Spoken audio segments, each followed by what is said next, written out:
नमस्कार दोस्तों, आप देख रहे हैं स्वास्थ्य यूट्यूब चैनल और इस वीडियो में हम आपको बताएंगे स्पाइनल स्टोनिसिस के बारे में। जी हाँ दोस्तों, स्पाइनल स्टोनिसिस जिसको हम पीठ दर्द भी कहते हैं। दोस्तों, इसके होने से लगातार पीठ दर्द हो सकता है।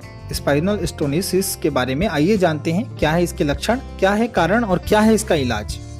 दोस्तों, स्पाइनल स्टोनोसिस की समस्या युवा आबादी को जन्म संबंधी कारणों से प्रभावित करती है, लेकिन विशेषकर 50 या फिर इससे अधिक उम्र के लोगों को यह समस्या ज्यादा होती है। पीठ का निचला हिस्सा यानी कि लंबर स्पाइन 5 बड़ी हड्डियों से मिलकर बनता है। इन हड्डियों के बीच में डिस्क के नाम से जाने वाली मुलायम गद्दियां मौजूद होती हैं।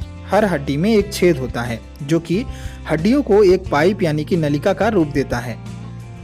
हड्डियों के बीच का यह छेद रीढ़ की नसों के लिए रास्ते का काम करता है। जब यह छेद पतला होने लगता है तो इसे लंबर केनल स्टोनिसिस कहते हैं। इसके परिणाम स्वरूप पीठ के निचले हिस्सों से पैरों तक जाने वाली नसों पर दबाव पड़ता है। दोस्तों, क्या है स्पाइनल और लंबर स्पाइनल स्टोनिसिस?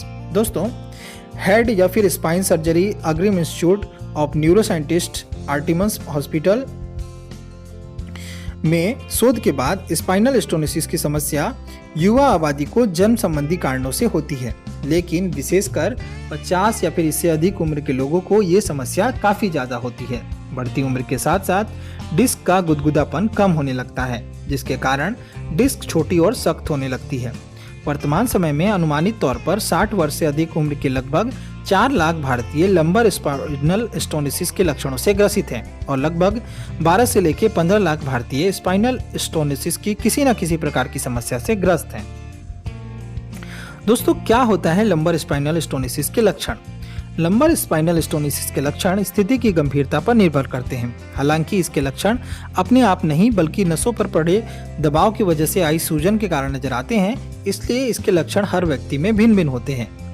पैर, नितंबों और पिंडली में दर्द, कमजोरी या फिर सुन्नपन होना, दर्द एक या दोनों पैरों में हो सकता है। इस समस्या को साइटिका भी कहते हैं। तो दोस्तों, साइटिका की अगर आपको समस्या है तो आपको तुरंत सावधान हो जाना चाहिए। कुछ मामलों में इसमें पैर काम करना बंद कर देते हैं और मरीजों के मल स्राव पर भी कोई नियंत्रण नहीं रह जाता। तो दोस्तों, अगर आपको भी ऐसी कोई प्रॉब्लम है तो तुरंत आपको डॉक्टर से मिलना चाहिए। चलते समय में भयानक दर्द जो कि पैर मोड़ने पर, बैठने पर या फिर लेटने पर बढ़ जाता हो। लंबर स्पाइनल स्टोनिसिस से संबंधित 2 और स्थितियां होती हैं, जिन्हें कि डीजेनरेटिव स्पाइंडलोलिस्थेसिस और डीजेनरेटिव स्काइलोसिस के नाम से जाना जाता है।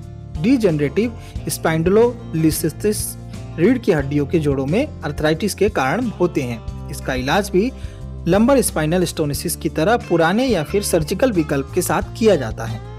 लंबर स्पाइनल स्टोनिसिस का क्या निदान है?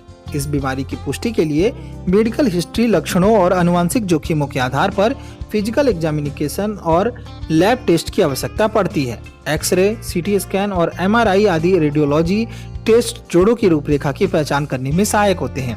इन इमेजिंग तकनीकों की मदद से सर्जन को स्पाइनल कैनल की पूरी रूपरेखा को अच्छे से देखने में सहायता मिलती है। एमआरआई के जरिए निकलने वाली 3D इमेजिंग नसों की जड़ों, आसपास के स्थानों, कोई सूजन, डीजेनरेशन या फिर ट्यूमर आदि के विश्लेषण करने में सहायक होता है। कुछ मामलों में माइलोग्राम की आवश्यकता भी पड़ती है, जो कि रीढ़ के लिए एक खास प्रकार का एक्सरे होता है। यह एक्सरे आसपास की सेरिब्रोस्पाइनल फ्लूइड में कॉन्ट्रास्ट सामग्री इंजेक्ट करने के बाद किया जाता है। ये रीढ़ की हड्डी से संबंधित नसों में दबाव, स्लिप डिस्क, हड्डी में रगड़ या फिर ट्यूमर की निगरानी करने में सहायक होता है।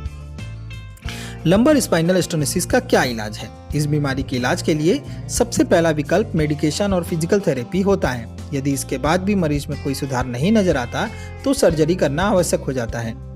सबसे पहले मेडिकेशन और इंजेक्शन किया जाता है। शुरुआती चरणों में दर्द को कम करने के लिए एंटी इन्फ्लेमेटरी मेडिकेशन और दर्दनाशक दवाएं सहायक साबित होती हैं, लेकिन यदि समय के साथ साथ ये अगर ठीक नहीं हो रहा है तो गंभीर होता जा रहा है तो डॉक्टर मरीज को अन्य मेडिकेशन या फिर इंजेक्शन की सलाह देते हैं। एपिड्यूरल इंजेक्शन भी दर्द और सूजन को कम करने में सहायक होते हैं, लेकिन यह केवल कुछ ही समय के लिए प्रभावी होता है। फिजिकल थेरेपी, कुछ विशेष एक्सरसाइज के साथ साथ फिजिकल थेरेपी आपकी रीढ़ को स्थिर करने के साथ साथ उसको लचीला और मजबूत बनाने में काफी मदद करता है। थेरेपी आपकी जीवन शैली और शारीरिक गतिविधियों को फिर से सामान्य करने में काफी सहायक होता है। दोस्तों, सर्जिकल ट्रीटमेंट भी लोग कराते हैं। इस बीमारी के इलाज के लिए कई बार सर्जिकल प्रक्रियाएं भी उपलब्ध होती हैं। इनका चयन मरीज की स्थिति की गंभीरता के आधार पर किया जाता है। बहुत ही कम मरीजों में स्पाइन फ्यूजन की जरूरत पड़ती है और इसका फैसला आमतौर पर सर्जरी से पहले लिया जाता है। स्पाइन फ्यूजन एक ऑपरेशन है जो कि 2 या अधिक कशेरुकाओं को पास लेके आता है। यह प्रक्रिया रीढ़ के स्थिर और मजबूत बनाने में काफी सहायक होती है, इसलिए ये गंभीर या फिर पुराने दर्द को भी ठीक कर सकती है। लंबर स्पाइनल स्टोनोसिस और संबंधित समस्याओं के इलाज के लिए स्पाइनल फ्यूजन सहित कई अन्य प्रकार की सर्जरी भी शामिल है। एंटीरियर लंबर इंटरबॉजी फ्यूजन, इसमें पेट के निचले हिस्से के जरिए डीजेनरेटिव डिस्क को बाहर निकाल दिया जाता है और हड्डियों वाली सामग्री या फिर हड्डी से भरा हुआ मेटल के उपकरण डिस्क के पेश में स्थगित कर दिया जाता है।